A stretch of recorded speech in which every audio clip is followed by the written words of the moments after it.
I would now like to call on Mrs. Juliana Oyegun. Mrs. Oyegun, if you can please introduce yourself while I put on your presentation. Okay, I'm not very interesting. My name is Julie Oyegun. I'm a World Bank retiree. That's about as much as you need to know about me. Hello, everyone, and I'm really going to draw on my own experience working in the international, the multilateral sector, to be more precise. Sorry, can you hear me? Yes, please, can you mute yourselves? Okay, so today our theme is capacity building, and I will be sharing a little bit of my experience accessing the multilateral sector with what I know about young people trying to access that sector now. I mean, I spent 12 years in the bank, I spent 2 years in the UN. Before then I did other things also internationally, but not in the multilateral sector. But I really wanted to focus on the multilateral sector today because I'm a sort of like affiliated member of Ngozi. So with Ngozi's candidacy, you know, it just brought to mind for me how many Nigerians are doing extremely well in the multilateral sector. My most recent experience, of course, was with the World Bank Group.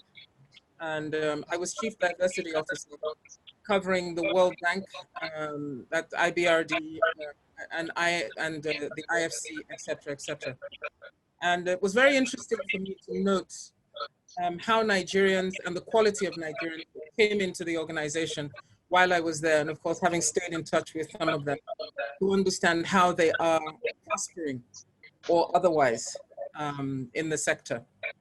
So I guess just to change slides, if we go to the second slide, just to say a little bit about the multilaterals.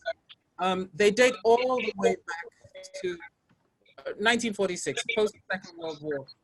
And the whole purpose of the Bretton Woods and the UN was to give the world fora to collaborate, to cooperate, to work together.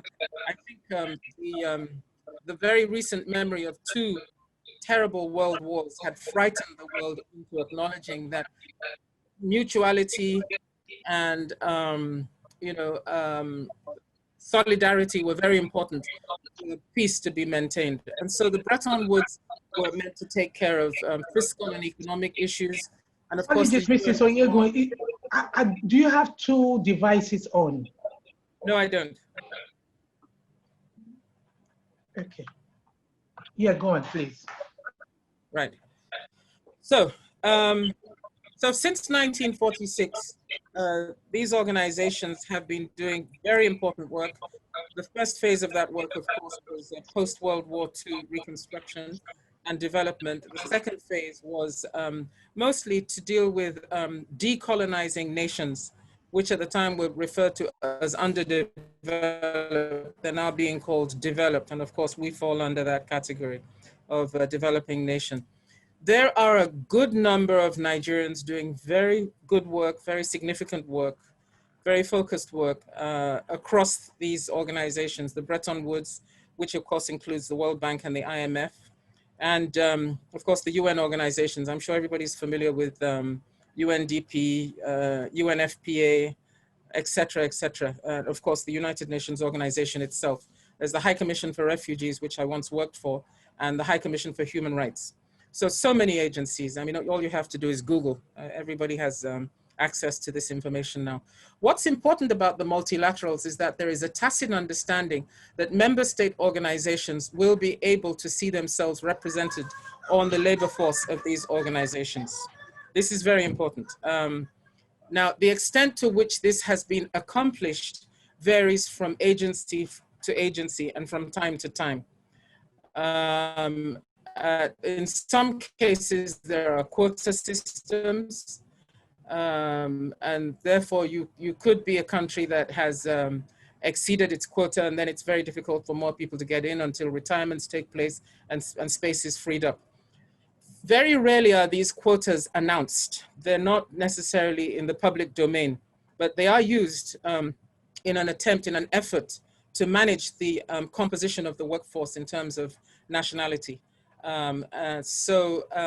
Sometimes these organizations are looking more for people from certain parts of the world, possibly post-conflict, recently decolonizing and becoming independent, just joining the organization, et cetera, just to ensure that the representation is reasonably balanced across membership. Let me go to the next slide.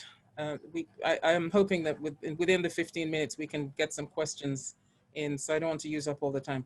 Now, of course, naturally, you would expect that these organizations are looking for the creme de la creme for their workforce. So, of course, your degrees are very important. For the World Bank, for example, they're looking for economists across that discipline, fiscal economists, monetary economists, agricultural economists, social economists, behavioral economists. I mean, the whole spectrum of the economics field.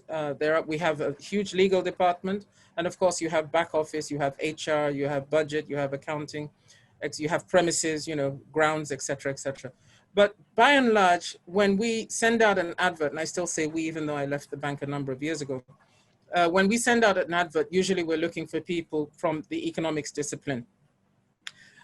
You're also looking for people, by and large, who can speak more than one UN language. The UN languages are English, French, Russian, Chinese, and I think Spanish or Arabic. I can't quite remember now exactly, but again, you can Google all this. And so the expectation is that you are able to work very comfortably, probably in a minimum of 2, depending on, I mean, there are different job descriptions, a minimum of 2 UN languages. Of course, most people will speak English, and it's expected that you will be able to speak another language equally fluently, and you can work in that language comfortably. They have what they call levels of competency. They also have exams that sometimes you have to take, but also they have language training. So if you're really keen, you may have the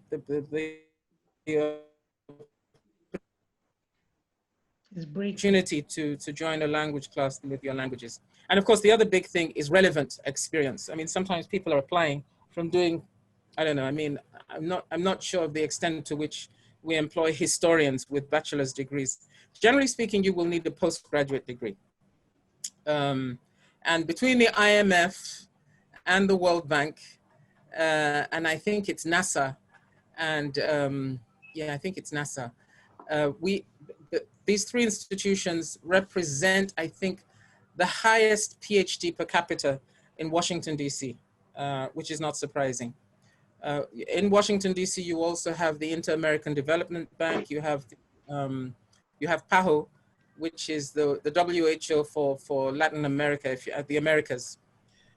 So degrees are very important, usually postgraduate degree. I don't see that you can really get a good position without a postgraduate degree, more than 1 UN language, preferably, and relevant experience. So sometimes I say to people, a good way into the multilaterals is to have worked with an international NGO, Save the Children, Action Aid, what else? Amnesty International, et cetera, et cetera. I mean, there's a host of organizations that will give you, in America, we generally say to people, if you've been a Peace Corps and you've shown that you can work well in the field outside America, obviously as Peace Corps, generally speaking, you will speak another language apart from English. So these organizations tend to look for people who have already have international exposure. So relevant experience for the job that you're seeking. Let's try the next slide, if you don't mind. Slide 4. Next slide, please. Oh, yeah. Yeah, you want 5? You want okay, so every now and again, you encounter in these organizations targeted opportunities, I will call them. So they have junior professional programs. Let me explain the one that we had at the World Bank. So one of our challenges at the World Bank, I was the chief diversity officer, so I was always watching the composition of our workforce. This was one of my jobs, to make sure that it was as global and as representative of our membership as possible, particularly representative of our beneficiaries. So of course the money comes from the donors, so they have an advantage, I mean, which is to be expected. But we also wanted to extend that advantage to key countries and key groups within the from the beneficiary side of the makeup of the organization. And so that would include people of African descent, Black people, to put it very boldly. We always felt that the percentage of Black people was more complicated than that. And as an organization, I think we had to acknowledge that there were probably barriers that made it more difficult for people of African descent to join in the organization in the first place, and then of course to thrive and grow in the organization. So across the Bretton Woods and across the UN system, they generally have, most organizations will have a junior professional program. The first beneficiaries historically of those junior professional programs were, of course, people from donor member countries. But that has since been extended in many of these agencies, many of these organizations, to people from the either the borrowing side, the client side, or the beneficiary side, as the case may be. We created in the World Bank a junior professional program for African descendants. It was a 2-year program. I'm sure it has changed since I left the bank. I left the bank about 8 years ago. But I'm pretty certain that they've retained something of that nature, specifically targeted at young African, highly qualified candidates, very, very highly qualified candidates, usually PhD or postdoctoral, with the language advantages and some working experience. And from the program I managed, you came in for 2 years, 1 + 1. So what I was very particular about was the managers who would be hiring you, who you would be working for. What we expect in the World Bank of managers is that they will not just manage your work, but they will help you to manage your career. And so you entrust young talent to people who will not squander that talent, who will not discourage that talent, but who will, on behalf of the organization, nurture the talent. And so these junior professional programs tend to be very carefully constructed, at least drawing on my experience of my own program in the World Bank, very carefully managed, very carefully constructed. And what you do is you draw the junior professional that's hired at the end of the day, and it's quite a rigorous process of recruitment and onboarding. You know, in other words, integrate the organization is what we refer to as onboarding kind of team, and you monitor both the manager and the recruit. So it's 1 + 1 years. You have an evaluation at the first 6 months, you have a second evaluation at the end of 12 months, and that evaluation is what confirms that the person will stay for another 12 months. You don't have another evaluation at 18 months. The last evaluation is at 24 months. But before the end of 24 months, we bring the manager and the recruit in and advise them to see if they can help the recruit to find a more permanent position, possibly another 2 years or a 3-year term, something like that. So it's a great way to get into these organizations, not just for you to get in, but for the organization to get to know you and for you to understand how these organizations work. Let's go to the next slide, please. Slide 5. The next slide, please. 5, yeah, it's on. Thank you. Okay, so personal preparation. I'm thinking now of a number of young people who went to university in Nigeria and saved money from studies, from working, and managed to get scholarships to go to stronger schools, if you like, overseas. I myself went to the University of Lagos and studied law. And many, many years later, I had the opportunity to go to England on a Chevening scholarship from the British Council. And I'm convinced that that mixed set of credentials probably helped me a great deal probably helped me to be more competitive for the multilateral sector. That's pretty much, I think that's the case. So it helps if you have a degree from more than one, or you have your degrees from more than one country, more than one location, more than one locale. It implies that so let me give you a bit more background. I used to be the Deputy Vice Chancellor for Human Resources at a major university in South Africa. And I remember when, anytime we advertised a position, a faculty position, we would get a ton of applications from Nigerians. But because of the reputation of our country, and this was, let me think, from the mid-90s to the early 2000, we would double check and triple check and quadruple check just to be sure that these were authentic credentials. And of course, every now and again, you would find that something untoward affected those credentials and those people were not acceptable candidates.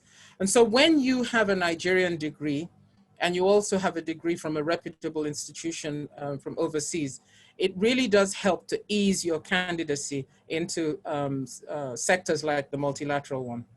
So reputable schools, that's why I put that up there. Unfortunately, our reputation goes before us. And so if you have that mixed bag of schools, it can really, really reinforce the power and the impact of your application. This word likability is an interesting word. Let me break it down to what I think resonates for that, for the multilateral sector. You have to be a team player to do well in that sector. You can't be a lone ranger.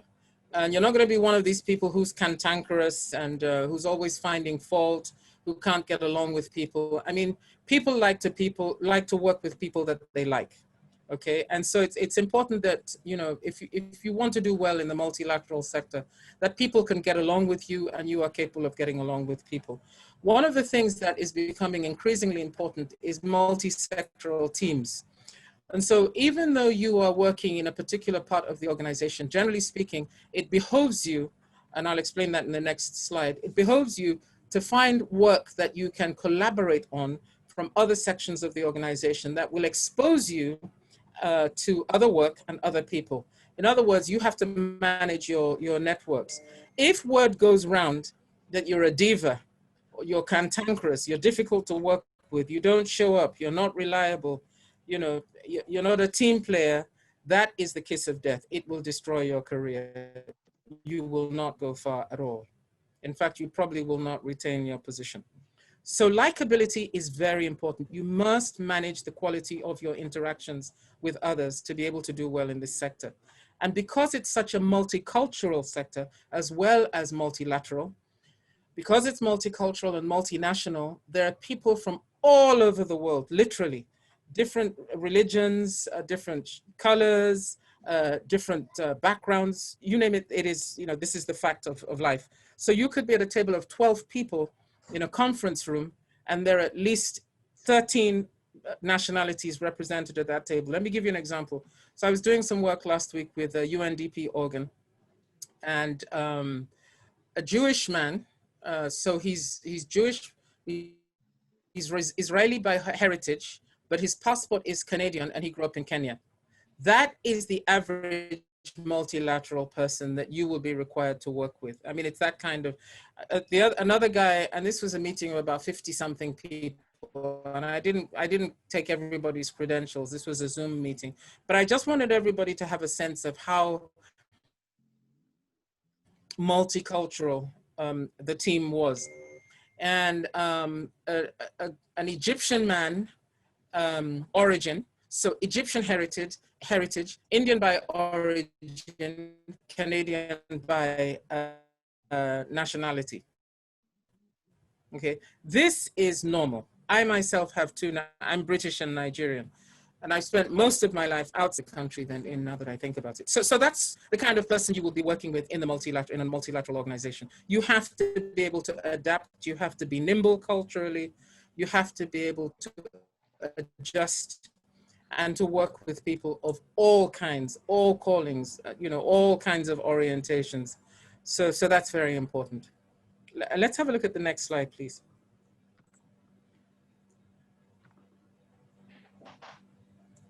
So slide 6, we're almost at the end of this presentation. Understanding the mission. So you get into the organization, how do you thrive? How do you do well? Okay, I mean, it's one thing to get in, people bomb every day.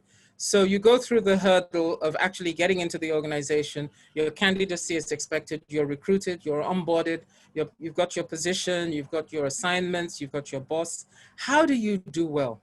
Well, I mentioned likability just now. Another thing I think that's very important is understanding the mission of your organization. You can't be sitting there wondering what just happened every day. You have to understand your organization, what makes it unique, what differentiates it from the other multilaterals or from McKinsey, for example. What is it about your organization that is outstanding? What is it in your organization that people are passionate about? What is it in the history of the organization that perhaps people are not as proud of? I used to work for UNHCR in Geneva. And when I joined UNHCR in 2000, we were called Ogata's Angels. Our High Commissioner was Mrs. Ogata, and she was on her way out as I was coming in. And we were called Ogata's Angels. We had won the Nobel Prize for humanitarian, et cetera, et cetera. We were extremely proud of this. There was a big plaque at the entrance of the building, in the atrium. Everywhere you turned, we knew that we were, you know, we were anointed. And in 2001, we hosted a huge humanitarian conference about the behaviors, if you like, and accountability of humanitarian workers, because there had been a number of scandals about the sexual exploitation, in particular, of refugees in refugee camps. And so this was a big brouhaha. And so I wrote part of the High Commissioner's speech, particularly the section on self-policing. And we made 10 commitments about how we would self-police to ensure that this kind of sexual exploitation never occurred amongst our staff ever again. Well, that was fine, and the conference went very well. We got money from Ted Turner. It was a huge conference, very successful. I left UNHCR in, I think, July of that year, and I went to the World Bank. Almost exactly a year later, my High Commissioner, my former High Commissioner from UNHCR, was fired for sexual harassment. And it was a huge scandal, and it's something that UNHCR is still trying to live down. And of course, the conditions now for our refugee personnel, our humanitarian workers, I still say our, I still feel affinity to my old agency, are very, very stringent, and you will get, it's just automatic termination if you are ever implicated in anything that would bring disrepute on the organization. So understanding the mission, the passion of your organization, understanding its history, and recognizing that you play a part every day in the way you manage yourself, in the quality of your performance, in the reputation of your organization. Knowing your boss. As much as it's important for you to understand the mission of the organization, you have to understand what makes your boss tick. What keeps your boss awake at night? Learning how to manage up so that you do not become one of the boss's problems. You are actually an asset on the boss's team. This is very important. You don't work for the organization before you work for your boss. You don't get to the organization. The person that mediates the quality of your experience in the organization and your experience of the organization is the person that you report to. So it's very important that you know the boss that you have and you are able to work as amicably and effectively with that boss. If you're having problems, then most agencies, in fact, all agencies, have staff support and have staff associations that you can go to if it is a really serious problem. Finally, navigating your organization, you have to understand how your organization works. How do people get promoted? How do people get assignments? What kinds of assignments do people get? Let me just read something out to you. So three candidates, this is something I worked on just this week actually. 3 candidates are the front runners for an open position for a partnership and communications position in this agency, with the posts now advertised externally. All the candidates meet the minimum requirements of 5 years, master's degree, international development experience, and language. Below are unique aspects of their backgrounds. So person 1 has 10 years at the World Bank and graduated with honors from Columbia University, New York. Person 2 has 12 years of experience in accounting at UNICEF, is bilingual, and graduated from New York University, NYU. Person 3 has 5 years of experience at Amnesty International, graduated from Fordham University, and is new to New York. Who is most likely to be selected for this open position? So you know, these people don't joke. So you have to know when positions are coming up.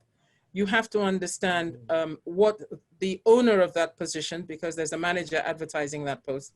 You have to understand what that manager is looking for in that post. You have to be able to navigate your organization so that you can manage your career and you can move from place to place, from assignment to assignment, as efficiently and as seamlessly as possible. Okay, so you have to understand your organization. You know, you have to understand how to compete for positions and assignments, what teams to join. If nobody's ever heard your name before, it means you're not networking. It means you're not working, you're not networking, and that is very bad for your career. People should know who you are because of the quality of work that you do and the fact that you're a team player. Okay, penultimate slide, please, number 7. Okay. So yes, so this is the one I call staying alive. These are organizations that take no prisoners. I mean, you can work 24/7, literally. You go home, you continue to work. There's no Saturday, no Sunday. You do not want to do that to yourself. So be good to you. Make sure you take care of your body, your health, you eat right, you live right, etc., etc. If you're a gym type of person, go to the gym, get some exercise in, make sure you have a social life. One of the things that I've noticed in the multilateral sector is that a lot of people have broken marital relationships, or no relationships at all. They are very, very demanding jobs, very demanding, pretty ruthless in terms of your personal life. They pay well, they're exciting, but they're very demanding, very exacting. Own your career. Nobody is going to look out for you. You have to take care of yourself career-wise. And that means making sure, as I've said before, that you have a reputation, that people know about you, they know about the quality of your work. Your boss is prepared to sponsor and mentor you. You have to manage your career, own it. It's yours. And always have time. So don't just work hard and run hard on the spot. Don't get on a treadmill. Make sure that you're going somewhere, that you have a destination. Manage your career, okay? Nobody else will do it for you. And finally, the last slide, please. I'm almost certain I've spoken for longer than 15 minutes, but there you go. Be good to you. Be good to you. And this, again, is about your social life in particular, your personal life. And then have fun, be bold, and stay blessed. Don't be reticent. Nobody's going to discover you. If you're a shrinking violet, that's your problem. You know, enjoy the work, enjoy your life, be bold, and stay blessed. Make sure that you're centered, and make sure that you're taking care of your spirit, your soul, your body, your mind. Keep growing, keep growing. Read, understand what's happening across the organization. Make sure that you are on top of your discipline, that you know the latest things. I mean, if you left, I was called to the bar 43 years ago. So what I learned in fact, there's a new Nigerian constitution now. So if I'm relying on what I was taught in law school 43 years ago, I'm dead in the water. So you have to keep on renewing your skills, renewing your knowledge. You have to stay current. So have fun, be bold, and stay blessed. Thank you very much. Wow, thank you very, very much. That was very, very inspiring. You're welcome. Apart from your knowledge, apart from your qualification, be who you are, continue to improve yourself. Don't be reticent about your reputation and what you are offering. Don't be a shrinking violet. Make sure people know about you. Get to know your boss well. Read, add to your knowledge. Don't keep still. Be bold and be blessed. That's what Mrs. Oyegun has told us.